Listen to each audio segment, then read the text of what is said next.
Peru's interim president Manuel Merino has stepped down after coming under fire for Saturday's violent crackdown on protesters. Merino's resignation comes after half his new cabinet quit over the deaths of two people in protests condemning the impeachment of former President Martín Vizcarra. Congress voted last Monday to remove Vizcarra as head of state over bribery allegations, which he denies. It's not yet clear who will be the new president, the fourth leader since 2016, as Peru battles the coronavirus pandemic with the worst economic contraction forecast in a century. I hereby tender my irrevocable resignation from the office of President of the Republic and call for peace and unity among all Peruvians. At least 2 people were killed and 60 injured during violent police crackdown on Saturday's rallies in Lima. Thousands of Peruvians had gathered outside the Congress and government palace to protest political instability and the lack of resources to overcome the health crisis. Authorities said the 2 victims were men aged 24 and 25 who died due to gunshot wounds received during the demonstrations. And this Sunday marks the first anniversary of the Sacaba massacre in Bolivia, when security forces opened fire and killed at least 8 people who rallied against the interim government following a military coup against former President Evo Morales. Our correspondent Camila Escalante has more. Heroes in defense of Bolivia's democracy. That's how people here today are remembering the martyrs of the huayllani-Sacaba massacre. Thousands are gathered here to mark 1 year since those 11 anti-coup protesters were shot and killed by the military and police for their opposition to the coup regime. It all took place right around this section of the road. The entire area, which is full of people now, was full of people on watch that day. They had been spending 24 hours a day blocking this road, which connects Cochabamba to the Tropico. If you recall, the police and military had been expelled from the highly organized Chapare region. Everybody knows that the coup loyal security forces killed these men despite that Arturo Murillo and the coup regime disseminated the lie through the mass media that the social movements themselves killed each other or themselves. Numerous reports, including my own, which included interviews with the relatives of victims and reports that were conducted by the human rights organizations, demonstrate the extent of the crimes against humanity which were committed here by Janine Áñez and her regime in their efforts to consolidate the massively, widely rejected coup. Human rights organizations continue to work with families to bring about justice, and mass legislators have taken the initial steps to pursue that justice. That was Camila Escalante from Bolivia. And millions of Brazilians are voting for new mayors and councillors in more than 5,300 cities and towns across the country. The elections are the first since Jair Bolsonaro became president in 2019. The results will be seen as a barometer for the populist leader's prospects in the 2022 presidential polls. Bolsonaro's far-right coalition heads into today's elections, battered by a surge in unemployment rates amid rejection to their handling of the coronavirus pandemic. Urban planning, environmental planning, health planning, education are decided at the local level. So these local elections are very important, and we also influence the next presidential elections in 2022. In the United States, the election was extremely special within the context of the pandemic, and here too the pandemic is part of the elections. The political response to the pandemic are among the proposals of many candidates.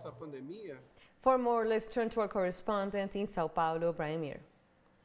In 5,740 municipalities across Brazil, people are coming out in droves to vote for mayors and city councilors today. Early this morning, far-right President Jair Bolsonaro went out and cast his vote in the military-based neighborhood of Vila Militar in Rio de Janeiro, and in the industrial suburb of São Bernardo of São Paulo, former President Luiz Inácio Lula da Silva cast his vote. The expectations for today, according to the latest polls, are that the left are going to make moderate gains, O Valor, which is a conservative business newspaper, predicted that the PT party would gain an additional 150 mayor's offices today, whereas the candidates associated with far-right President Bolsonaro are doing very poorly. In São Paulo, evangelical pastor Celso Russomano lost 10 percentage points in the polls days after President Bolsonaro gave his support to him. And in Rio de Janeiro, Bolsonaro's candidate Crivella, the incumbent, is currently dropped to third place. Both candidates apparently telling Bolsonaro to stop publicly supporting them because it was damaging their chances of winning the elections. Another thing that people are worried about today is that this election in itself is going to turn into a coronavirus super spreader event, as the death toll from the virus has been climbing. In the last 2 weeks, the number of deaths from coronavirus has proportionally increased by 15%. That was Brian Mir in Brazil. We'll take a short break now. Join us again in a minute.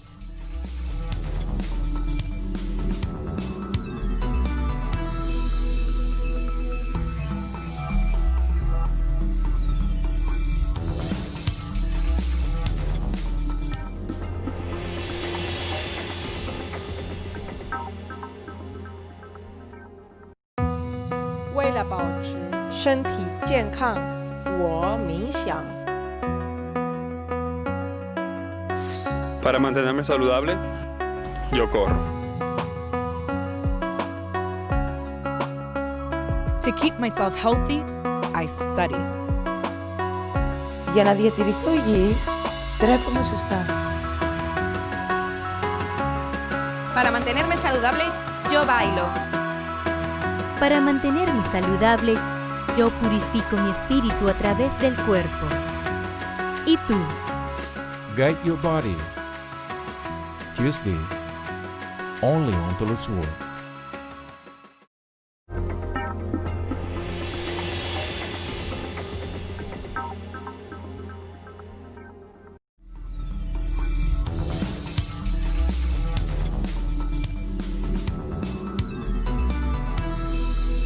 Welcome back. Let's continue with news. People in Honduras are fleeing their homes as Hurricane Iota forms in the Caribbean. Less than 2 weeks after the powerful storm Eta killed more than 200 across Central America, authorities on Saturday warned that Iota was likely to batter coastal areas of Nicaragua and Honduras. Authorities have ordered the evacuation in the area of San Pedro Sula, the country's second city and industrial capital, located 180 kilometers north of Tegucigalpa.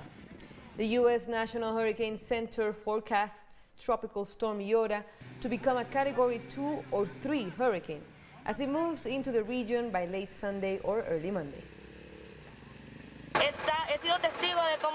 I have witnessed how people have tried to go out and get the few things they have left. People walking, biking, motorcycles, looking for ways to pick up the little we have left since the water took almost everything. All the little things we had are gone, and here we have no help from anyone. A new museum has opened in Chile, displaying murals and graffitis that were the backbone of the anti-government protests last year. Dozens of art pieces, which were created in the streets of Santiago, were recreated or taken to the museum. This was done to protect the artwork and to give more citizens an opportunity to view it. It is located a few blocks from Dignity Square, the main site of the protests. Along with the demonstrations, a cultural movement also emerged in Chile, where artists used art to represent the anger of living with social inequalities and to showcase their hope for a better future. Bringing this imagery from the public space to this place allow us to stop all the attempts to erase what is expressed in the streets, and we assure this perpetrator, or at least expose in a longer term. The call to begin, this began from the same street. You can see how people have accumulated for a long time a discontent that has to do with not only asking for one thing, but also noticing that our artistic expressions have all transformed towards these demands. They have all changed towards a protest. They have all changed towards showing the things that hurt us. To other news now. Thousands of supporters of the ruling party of the Democratic Republic of Congo, the Union for Democracy and Social Progress, have taken to the streets of the capital, Kinshasa. Protesters sought to express their support for President Felix Tshisekedi and his plan to withdraw from the alliance with former President Joseph Kabila and his Front for the Congo party. The supporters, who attempted to burn an effigy of Kabila, accused the former president of undermining President Tshisekedi. On November 2nd, Tshisekedi announced plans to reconfigure the political alliance that brought him to power in December 2018. We are marching to support the head of state during the national consultations so that our country can change and move forward for the good of the people. The president must make decisions in favor of the population. This is why for us, this is a moment to tell him that we are behind him, we support him, and we warn all those who want to put the interests of the population aside.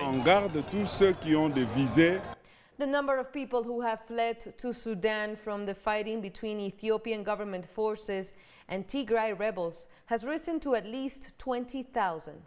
According to the UN, more than 12,500 crossed the Hamdayat border, while nearly 7,500 crossed from the south at Al-Lukdi in the last 7 days. Local agencies are trying to assist refugees who have been arriving with few provisions.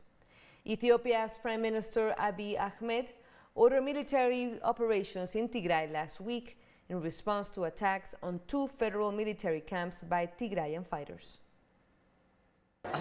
On November 11, 205 Ethiopian refugees were transferred to Al-Sharab camp, and on November 13, 1,115 were transferred to the Rakuba camp in Gadaref. Land and air borders between Tunisia and Libya have reopened on Saturday after a 7-month closure due to coronavirus restrictions. The closure at the end of March had a severe impact on trade between the two countries and left Libyans and Tunisians stranded on either side of the border. Many Tunisians travel to Libya for work, while Libyans regularly go to Tunisia for medical treatments. Along the reopening, a common Tunisian-Libyan protocol was put in place following a meeting in Tunis on the 21st of October 2020. The protocol was sent in order for Tunisians and Libyans to use it when they enter or exit. To cross, the passengers should have a negative PCR test and has to quarantine for 10 days. We will be prioritizing the sick and the ones who have special cases. There is a special protocol that will be followed, and protective measures will be taken, such as wearing masks and social distancing. The Israeli government is moving forward with the construction of new Jewish settlements in the occupied West Bank. The Housing Ministry has opened up bids for the more than 12,000 homes earmarked for construction in the Givat Hamatos area. Human rights groups say the new settlements will seal off the Palestinian city of Bethlehem from East Jerusalem, further cutting off Palestinians' access to the city. Israel's policy of settling its citizens in occupied territories and displacing local residents is in contravention of international humanitarian laws. We have more stories coming up. Don't go away.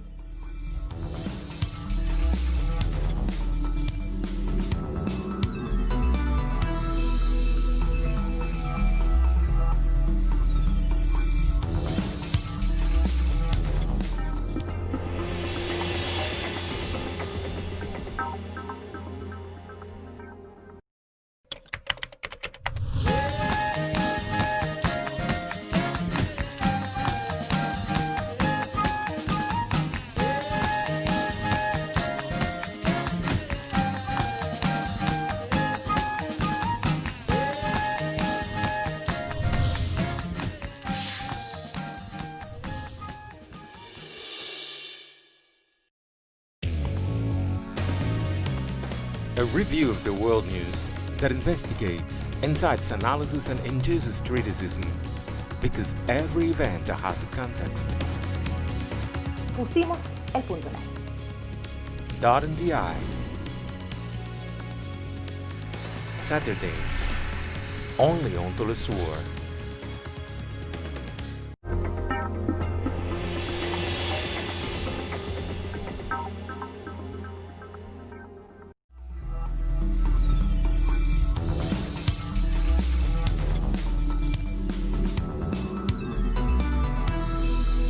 Thank you for joining us again.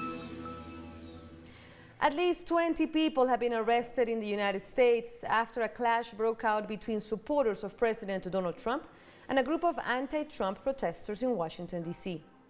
Security forces were deployed after anti-Trump protesters marching to the White House clashed with a group of Trump loyalists who were gathered to protest against election results. Trump supporters have been demonstrating since the announcement of the election results, which they claim have been rigged. Myanmar opposition supporters have gone into the streets to protest recent election results in which the ruling party, the National League for Democracy, was declared the winner. The opposition claims that the elections were rigged. Myanmar went to the polls on November 8th to vote for parliamentary elections, in which the party, led by President Aung San Suu Kyi, obtained an absolute majority. We are protesting against the Union Election Commission because we think the election was not fair and there was a problem with fraudulent voting. We are angry about the fraud in this election and we want a free and fair election. So we USDP supporters are protesting against the UEC. 15 Asia-Pacific countries have signed the world's biggest free trade deal. The Regional Comprehensive Economic Partnership, RCEP, includes 10 Southeast Asian economies, including China, Japan, South Korea, New Zealand, and Australia, with the members accounting for around 30% of global GDP. The agreement to lower tariffs and open up the services trade within the bloc does not include the United States and is viewed as a Chinese-led alternative to a now defunct Washington Trade Initiative. First proposed in 2012, the deal was finally sealed at the end of a Southeast Asian summit in Vietnam, as leaders pushed to get their pandemic-hit economies back on track. The signing of RCEP agreement today is the pride, the huge achievement of the fact that Asian countries, with their central roles, have together with partner countries laid the foundation for a new stage of cooperation, comprehensively and durably heading towards the future in accordance with their level of development and bringing benefits to all countries in the region. Storm Vamco has hit central Vietnam after wreaking havoc in the Philippines. Vamco has barreled into the Thua Tien Hue province, damaging buildings and injuring at least 5 people. The storm made landfall with winds of up to 90 kilometers per hour. It uprooted trees and blew roofs of houses and schools. Vamco is the latest in a series of storms that have hit the nation over the past 6 weeks, causing flooding and landslides that have killed at least 159 people and left 70 others missing. Belarusian police have used stun grenades in Minsk to disperse an anti-Lukashenko demonstration. Local media reported that armed and masked police dispersed protesters with tear gas and stun grenades and deployed water cannon shortly after the latest march began against President Alexander Lukashenko. Belarusian rights groups Vyazna said at least 328 people were detained, including journalists. Some 15 metro stations were also closed and mobile internet access was limited. For 3 months running, tens of thousands have taken to the streets of Belarus on Sundays to protest against the disputed re-election of Lukashenko, who has been in power for more than 2 decades. Moldovans have returned to the polls for the second round of voting in the country's presidential election, facing a choice between the pro-Russian incumbent and his pro-EU challenger. Former Prime Minister Maia Sandu won the first round on November 1st with over 36% of the votes, leaving the incumbent, President Igor Dodon, trailing by over 3.5 points.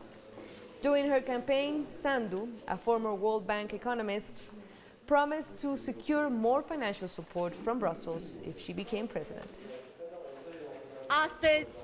Today you have the power to punish the ones who lied, who stole, who impoverished you or made you leave the country. Together we are deciding today how the people of Moldova will live in the next 4 years.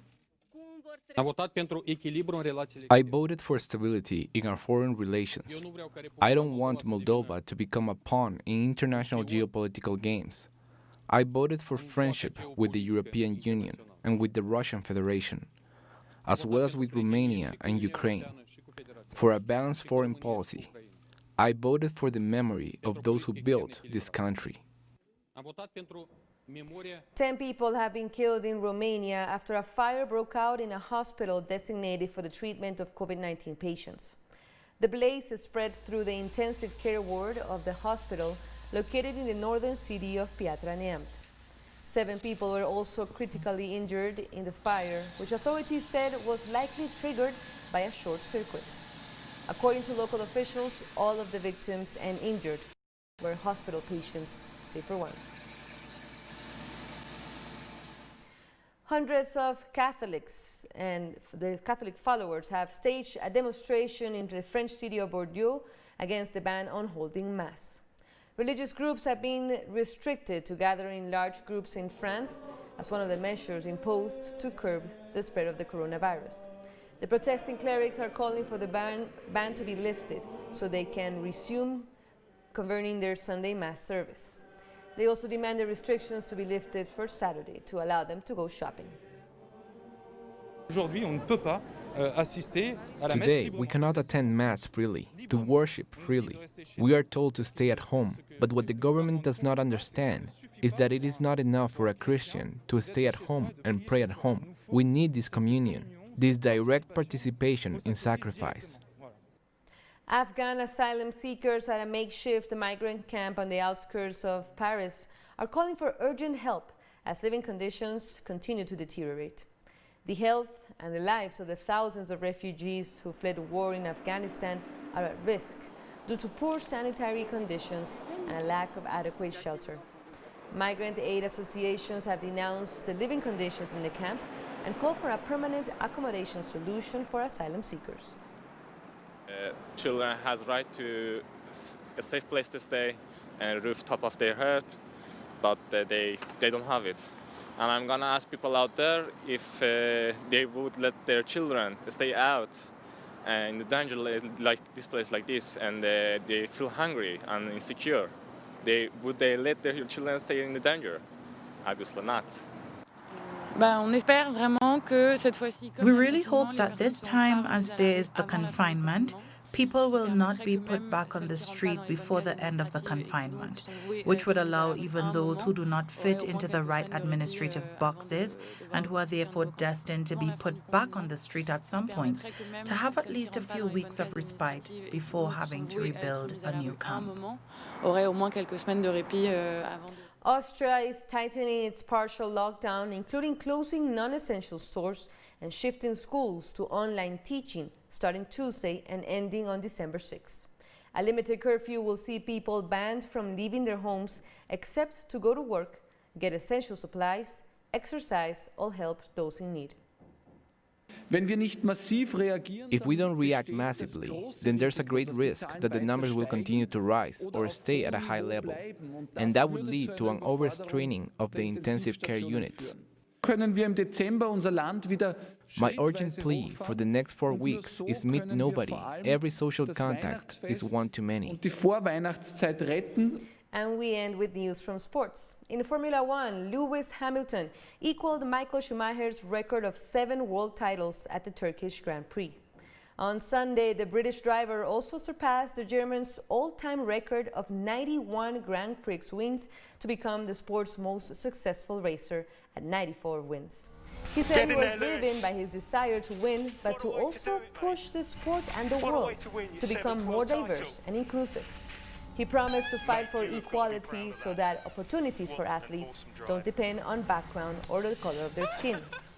On his radio communications after crossing the finishing line, He said, "For all the kids out there who dream the impossible, you can do it too. I believe in you guys." Hamilton is the sport's first and only black world champion in its 7-year history. You can do it too, man. I believe in you guys. Thank you so much, everyone, for your support. And with that, we end this news brief. But remember, you can find all of our stories by checking our website, telesurenglish.net. And be sure to also find us on social media. Until next time.